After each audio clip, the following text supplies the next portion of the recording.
Here's a piece of old mesquite that's been laying in a friend of mine's house for about the last 16 years, just grown up in weeds. And I went up there and picked it up. We cut one slice off the top of it to see what it was going to look like, and it actually looks pretty nice. Just a moment, we'll fire this little sawmill up and see what it's going to do to the next slice of it that we cut off. Like I said, this is an old sawmill that I've been working with for the last couple of years, and she ain't pretty, she ain't fancy, but she cuts this old wood pretty damn good. I've changed a lot on it since the beginning of the evolution of this old dinosaur. But you can look at the other videos that I have posted, and you can see all the changes I made and where I'm at today and all the differences it has made. Give me a moment here, and I'll also mention that I've got a video out there on YouTube that shows some of the dimensions of this if you decide you want to build one. Give me a moment here and we'll get this little sawmill fired up, and we're going to try to cut the slab without anchoring it down. It's pretty heavy. Hopefully it won't jump all over the place and take the sawmill right off the tracks, which has happened in the past a long time ago when I was cutting a smaller piece that had anchored down, but it wouldn't stay in place, and blade grabbed it and derailed the whole sawmill right off the track, flipped it over to kind of on its side. And we remodeled it and got her going again. So stay tuned.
Looks like after you cut it.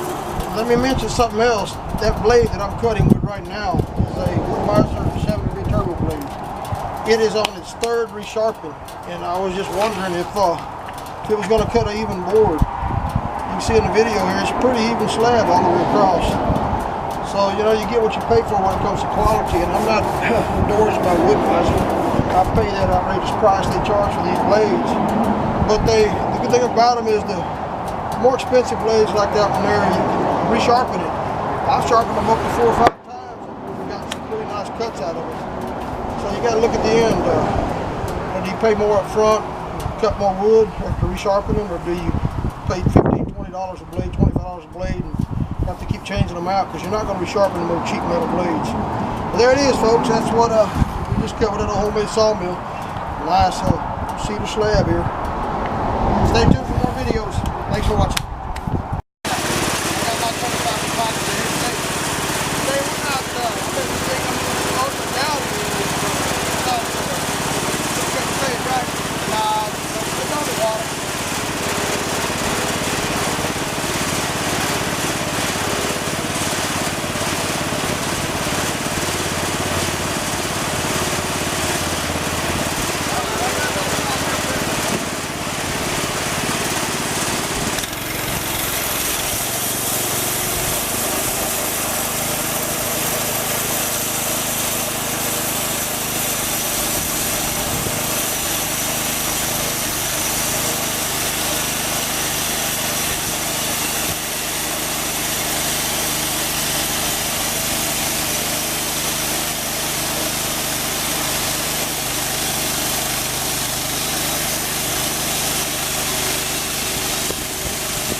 Well, I found me a piece of pretty thick glass, tempered glass on Craigslist to add to this table that I'm building here. This is one of the pieces of Texas ebony that I cut yesterday, and I needed a piece of glass, so I went to Craigslist and I just happened to find this one. It's smoked. I'd preferably like to have had clear, but I think that it'll do this piece justice. The trunk is not cleaned up yet, but I'm gonna start working on that tonight. See how it turns out, then we'll put some kind of clear coating on it or stain it the color we want. There's a dark ebony in the center, and the little creamy outline yellow looks pretty cool. But yeah, that's where we're at on this project. I cut that with this old sawmill last night.